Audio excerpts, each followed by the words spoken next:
Introduction.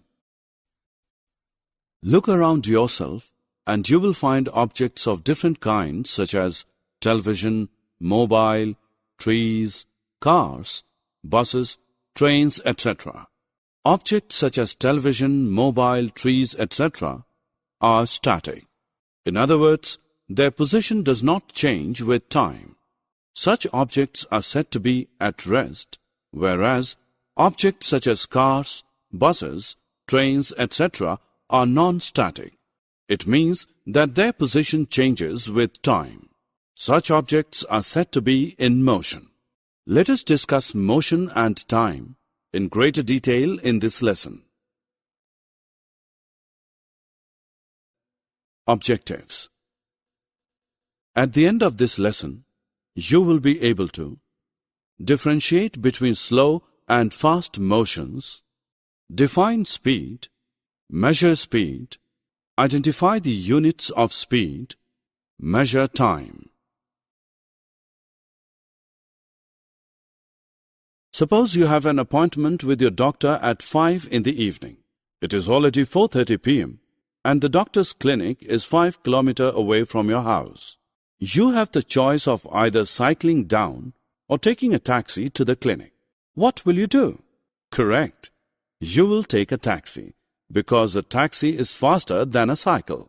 So we can say that some objects move faster than others. Now the same taxi moves fast on an empty road and slow on a busy road. Thus, the same object can move fast at one time and slow at another time.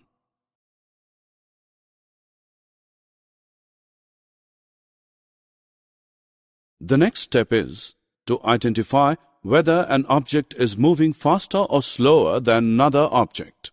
To do that, you must calculate the distance covered by both the objects in the same time interval. Consider a 1,000-meter cycle race. When the whistle blows, the race begins. Every cyclist starts at the same time. Suppose after 10 minutes, one cyclist reaches the finishing line. This means that the winner covered the distance of 1,000 meters in 10 minutes. This also means that all the others who reached the finishing line later covered less than 1,000 meters in 10 minutes and hence lost the race. So we can say that the object that covers a longer distance in a given time interval than other is faster.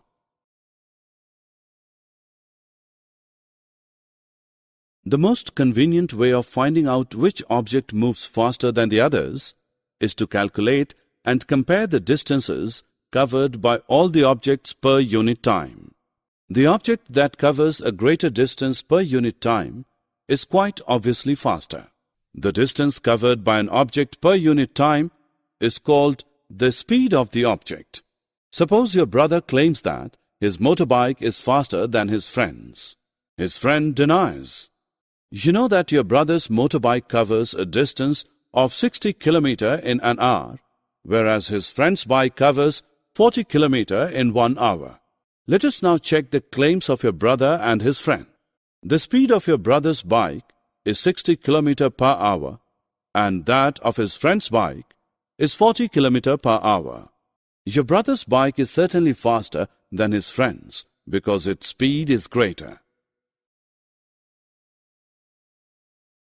To measure the speed of an object, we measure the distance covered and time taken to cover that distance by the object.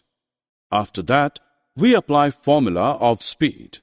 Let us learn to measure speed with this simple exercise. Draw a line.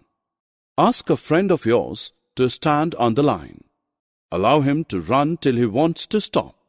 Note the total time taken from the moment he started to the moment when he stopped. Measure the distance covered by your friend.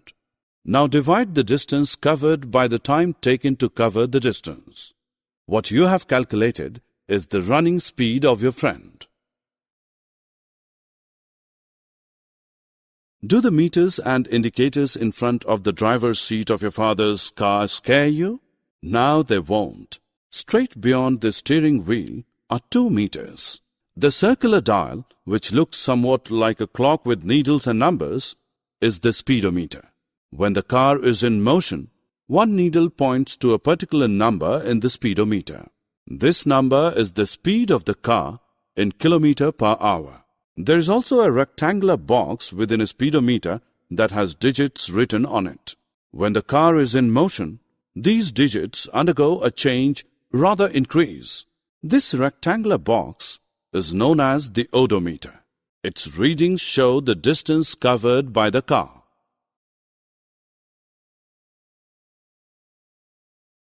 Have you ever wondered how our elders could tell the approximate time of the day by just looking at the shadows? Many events in nature repeat themselves after definite intervals of time. For example, sun rises every day in the morning. The time between one sunrise and the next is called a day. Similarly, a month is measured from one full moon to the next. 1 year is the time taken by Earth to complete one revolution of the sun. To measure intervals of time, which are shorter than a day, we use clocks and watches. The basic unit of time is second. Its symbol is S. Larger units of time are minutes and hours. 1 minute is equal to 60 seconds and 60 minutes are equal to 1 hour.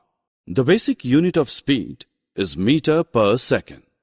We can also express it in other units such as meter per minute and kilometer per hour. We write the symbols of all units in singular. Summary. Let us summarize what we have learned. Some objects move faster than others. The object which covers larger distance in a fixed time interval moves faster than other. The distance covered by an object per unit time is called the speed of the object. Speed is measured in kilometer per hour or meter per second. Speedometer measures the speed of a vehicle and odometer shows the distance covered by it.